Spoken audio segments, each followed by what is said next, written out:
Lorsque Daniel sut que le décret était écrit, il se retira dans sa maison où les fenêtres de la chambre supérieure étaient ouvertes dans la direction de Jérusalem, et 3 fois le jour il se mettait à genoux. Il priait et il louait son Dieu comme il le faisait auparavant. Daniel chapitre 6 verset 10. Admirons l'authenticité de cette foi. Après 43 années d'entraînement dispensé par le Tout-Puissant, Daniel se trouvait confronté à l'épreuve finale. Le décret était promulgué. Adresser des prières à quelqu'un d'autre que le roi Darius pendant les 30 jours à venir était prohibé sous peine de mort par exposition au lion. Le royaume tout entier s'était ligué contre Daniel qui se trouvait totalement isolé et démuni de tout appui. Il ne chercha aucune aide humaine, mais plaça sa confiance en Dieu seul. Tout comme par le passé, il continua à prier 3 fois par jour devant ses fenêtres ouvertes et rendit grâce à Dieu. Remarquez ce moyen simple d'obtenir la victoire. Il s'agit d'apprendre à louer et à remercier le Seigneur. Ne permettez aucune crainte ni aucun doute de s'insinuer dans votre esprit, même si vous savez que l'ennemi travaille à votre perte. Au commencement, beaucoup d'entre nous trouvent la prière très difficile. C'était bien là mon problème. Après ma conversion, je pouvais étudier la Bible toute une journée sans être fatigué, et j'avais l'habitude de lire de nombreux chapitres d'une seule traite. Cependant, je n'étais pas capable de prier pendant plus de 10 minutes. Je m'agenouillais puis je m'endormais. J'avais le désir de prier, mais je n'étais pas capable de persévérer dans cette attitude. Il m'en coûtait des efforts pour enregistrer quelques succès sporadiques. À l'heure actuelle, je consacre beaucoup d'heures à la prière, et cependant j'estime que cela ne suffit pas. Lorsque le moment que j'ai mis à part pour me recueillir arrive à son terme, je suis attristé de ne pas pouvoir le prolonger d'1 ou de 2 heures. Ceci sera également votre expérience lorsque vous saurez prier de la manière dont Dieu l'enseigna à Daniel. Cet homme avait appris à se tourner vers le Tout-Puissant. C'est la seule faute dont ses ennemis purent l'accuser. Daniel rendait grâce à Dieu, sans murmure ni plainte. C'est en cela que consiste le secret, à remercier, louer et adorer le Seigneur. Lorsque les princes vinrent accuser Daniel, le roi comprit immédiatement qu'il avait été dupé et induit en erreur. De nos jours encore, de nombreux fonctionnaires s'attirent bien des ennuis parce qu'ils signent des documents sans les avoir suffisamment examinés. Nous ne devrions jamais signer aucun papier avant de l'avoir lu sérieusement et d'en connaître la teneur. Darius était un bon roi et pourtant il était stupide. L'existence simultanée de ces 2 particularités n'était pas rare, et il n'est pas rare chez nous encore aujourd'hui. C'est pourquoi bien souvent la bonté tout court n'est nullement une bonté réelle. Si nous mettons notre confiance en Dieu, il nous accordera la vraie sagesse et nous préservera des menées perfides. Le roi se rendit compte qu'il était impuissant. De tout son cœur, il aurait voulu sauver Daniel de la fosse au lion. Mais ses efforts étaient voués à l'échec. Il eut beau se démener toute la journée, ses efforts ne pouvaient aboutir.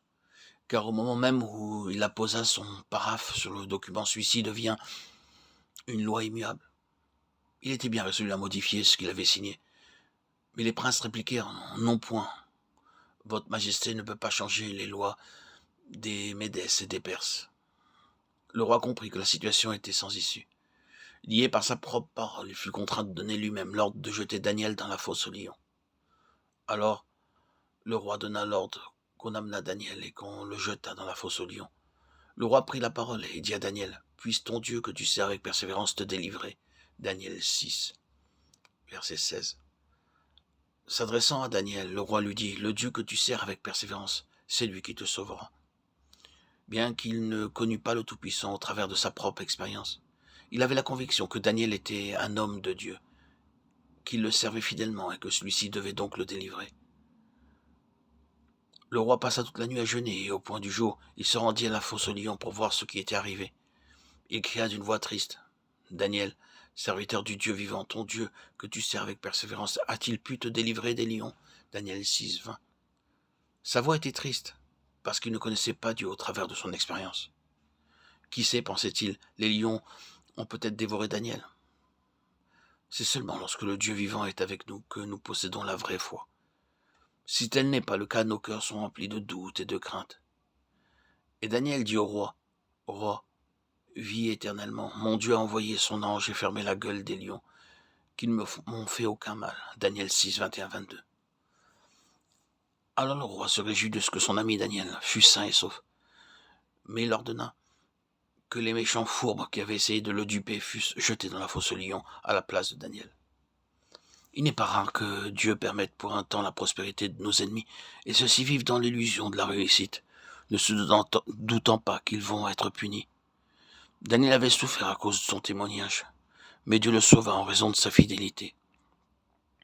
C'est seulement lorsque nous serons trouvés fidèles comme Daniel que nous ferons l'expérience de la délivrance divine. Il est nécessaire que nous soyons intègres dans notre service, sincères dans notre témoignage, que nous honorions Dieu nuit et jour, utilisant nos genoux 3 fois par jour, sans peur ni honte, louant Dieu sans cesse et le remerciant pour toutes choses. Nous constaterons alors qu'il enverra ses anges pour œuvrer en notre faveur. Les intrigues et les projets que l'ennemi auront échafaudés contre nous seront renversés. Nous découvrons ainsi la méthode que Dieu avait utilisée pour préparer et former Daniel à un ministère d'un ordre plus élevé. Le moment était arrivé où Dieu pouvait lui confier ces révélations extraordinaires que nous connaissons, chose qui n'était guère possible auparavant. Peut-être le Tout-Puissant nous fait-il passer par un temps de préparation. Il est nécessaire pour cela que nous soyons disposés à accepter sa volonté. Il est possible que nous soyons amenés à connaître des souffrances et la déception. À travers tout cela, nous recevrons une foi forte et divine, la sagesse et l'esprit supérieur de Dieu. Alors nous sera accordée la révélation de mystères célestes qui sont cachés pour le moment. Au commencement, nos pensées attachées à ce monde sont à ce point troublées et déconcertées que nous ne pouvons discerner clairement les choses spirituelles.